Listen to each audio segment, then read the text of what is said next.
चलिए ध्यान दीजिएगा बेटा, कल आपको पढ़ाया गया था, इस समय आप क्या पढ़ रहे हैं? विज्ञान। विज्ञान में कौन चैप्टर पढ़ रहे हैं? बल तथा गति के नियम। इसमें आपको जो है कल पढ़ाया गया था न्यूटन के गति के नियम, ठीक है ना? तो न्यूटन की गति के नियम में आपको बताया गया था कि न्यूटन ने गति के नियम में जो है मतलब कई प्रकार की गति का नियम जो है उन्होंने दिया था। पहला नियम उसमें क्या था? न्यूटन के गति विषयक का नियम, ठीक है। तो गति विषयक के नियम में आपको ये बताया गया था कि यदि कोई वस्तु गतिमान है तो गतिमान ही रहेगी, यदि विरामावस्था में है तो विरामावस्था में ही रहेगी, जब तक कि उस पर कोई बल न लगाया जाए। इसी को जड़त्व का नियम या गैलीलियो का भी नियम कहा जाता है। फिर आपको बताया गया था न्यूटन की गति के प्रथम नियम का व्यवहारिक उदाहरण वगैरह आपको बताया गया था, ठीक है। अच्छा, फिर आपको जड़त्व तथा द्रव्यमान में संबंध बताया गया था। जड़त्व तथा द्रव्यमान में क्या संबंध होता है?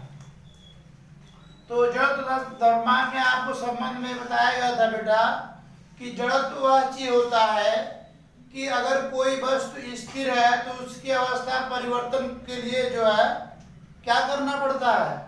मतलब उसके अगर मान लिया जाए गतिमान है, उसकी अवस्था को बदलना है, विरामावस्था में लाना है, तो विरामावस्था में कैसे लगाएंगे आप? उसको रोक करके लगाएंगे या बल के द्वारा लगाएंगे? विरामावस्था में उसको गति अवस्था में कैसे करेंगे? बल के द्वारा करेंगे। तो उसमें एक विरोध उत्पन्न होता है, उसी को क्या कहते हैं? जड़त्व कहते हैं। तो जड़त्व और द्रव्यमान में आपको बताया गया था कि जड़त्व और द्रव्यमान में संबंध यह है कि अगर द्रव्यमान ज्यादा रहेगा तो जड़त्व ज्यादा होगा, द्रव्यमान कम रहेगा तो जड़त्व भी कम होगा।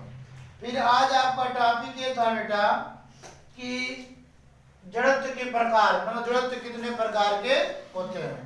तो उसमें बताया गया कि जड़त्व निम्नलिखित प्रकार के होते हैं। नंबर 1 आपका था विरामा जड़त्व, नंबर 2 आपका था गति का जड़त्व।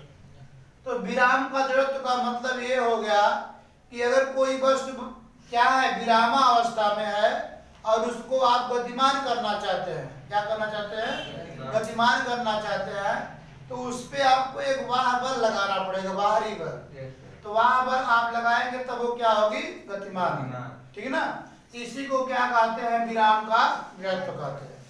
और गति का जड़त्व का मतलब ये हो गया कि अगर कोई वस्तु गतिमान है उसको विरामावस्था में लाना है तो उसके मतलब अवस्था को परिवर्तन करने के लिए, मतलब गति से विरामावस्था में लाने के लिए एक बाहरी बल लगाना पड़ेगा, उसी को हम कहते हैं गति का जड़त्व। दोनों बहुत आसान है। विरामा जड़त्व का मतलब जब रुकी रहेगी और उसको आप गति में लाएंगे तो एक बाहरी बल लगाएंगे, एक विरामा का जड़त्व हो गया, विराम का जड़त्व। और गति का जड़त्व का मतलब होगा गतिमान है और उसको विरामावस्था में लाने के लिए बाहरी बल लगाएंगे या कोई वाह बल लगाएंगे, तब वो क्या होगी? रुकेगी। तो उसको क्या कहेंगे? गति का जड़त्व कहेंगे। क्लियर?